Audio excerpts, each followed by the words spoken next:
Good morning, and welcome to another fun-filled Saturday morning fun episode of Coffee and Critters. I am your host, Al Wagner, your favorite beard-bearing nuisance animal. Hope you're all having a great Saturday morning. I believe today is the 18th of April, so time flies when you're having fun, right? Pretty soon we'll all be out morel hunting, and after that we got fishing opener and everything, so yeah, fun in Minnesota. So I got a few projects here that I can show you. Uh, Only one of them is completely done. The other two are almost done. It's just a matter of time here. And then I think I'll give you a heads up on what I got cooking on the back burner here. But let's get right into it. So this is another deer skull that Zach P was able to get us this week, or earlier this week, last week, whenever it was. You can see I painted it all white. I definitely see what the hype is all about with having these things white. White is definitely very sharp. You can see over here, this is the natural bone color. I don't know if the light is real well over there or not, but that's the thing with getting the natural bone color. You can still see all of the discolorations in the bone and everything, whereas when you paint it, you get one solid, awesome looking color. Now, like I said, I'm not completely done with this one yet. You can see I still have the saran wrap and the electrician's tape around the teeth.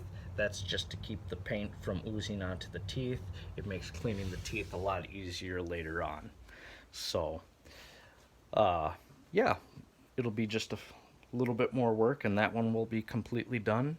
But now let's go into the trophy room and I'll show you one project that is completely done and one project that is almost done.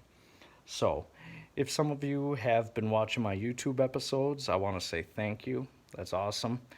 Uh, like I said, I never really wanted to be on YouTube before, but I don't know, it's kind of fun making your own videos and everything like that. So, but this is Mr. Coon.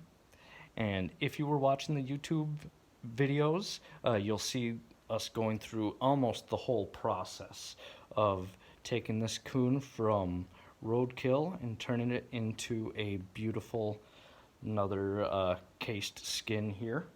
You can see the skin is all completely tanned and everything like that. He's nice and soft. We went through all of the processes to get that all taken care of. And we even have Mr. Coon's skull. So, yeah, pretty cool. These are neat little critters, some nasty little teeth you don't want to get on the other end of. I don't know what people would usually do with these skulls. I don't know, I think they're just cool to have around. They're sharp looking. Maybe ward off some other critters or something. But, no, that's always fun. Anyways, I want to get to this project. This is one that I was able to finish up this week on Thursday. I was able to get some of the final materials needed to finish this up with. Yeah, I'm really happy about this one. So, you all remember me talking about the albino squirrel. Well, dun da da da. Here he is. And yes, it is a he. So you can see Mr. Squirrel obviously took a trip to the acupuncturist this week. He's got a bunch of pins in his head, all around his eyes and a little bit around the nose. We put those pins in there because as the skin dries, it can pull to one side or another, and we want to keep that skin in the exact place that we want it to as it's drying. So, and those pinholes leave such tiny little holes that you would never see them through the skin anyways. We were also able to fulfill our customer's wishes with getting the acorn stuck in his mouth too, just the way he is when he shot it. So, Cole, we were able to get that taken care of for you. I did need a little help. I had to contact Mr. John Elsley of Elsley Squirrels and Molds down in Louisiana, so big shout out to him.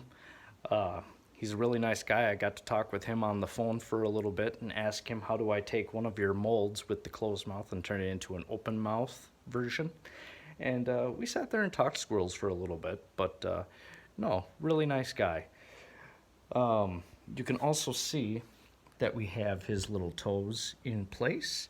We have pins holding his toes in place just so the clay in the toes can keep those, so the clay in the paw can dry up and keep those toes in place. So we got him almost all taken care of. We're just going to give him about a week and a half to dry out completely.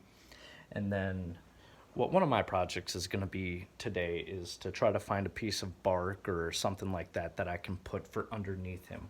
That way, hopefully, when he's hanging on the wall like that, I don't know, or something like that. So hopefully when he's sitting like that, we can get a nice piece of bark for him to hang on to, and it'll be a cool piece of art for on the wall. So we'll see about getting that done.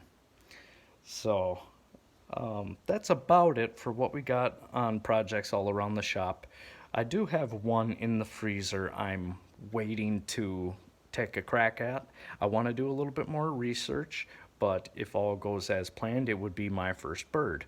So we have a little near albino pigeon that I put the finisher on. I still say Jordan kind of peppered it before, but I ended up putting the finisher on it.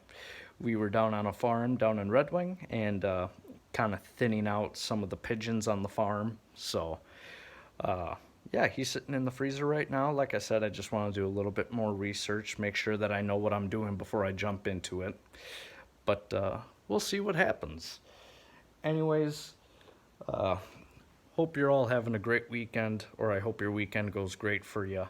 Stay safe out there. Introduce someone new to the great outdoors, and just be nice to each other, all right? Take care, everyone.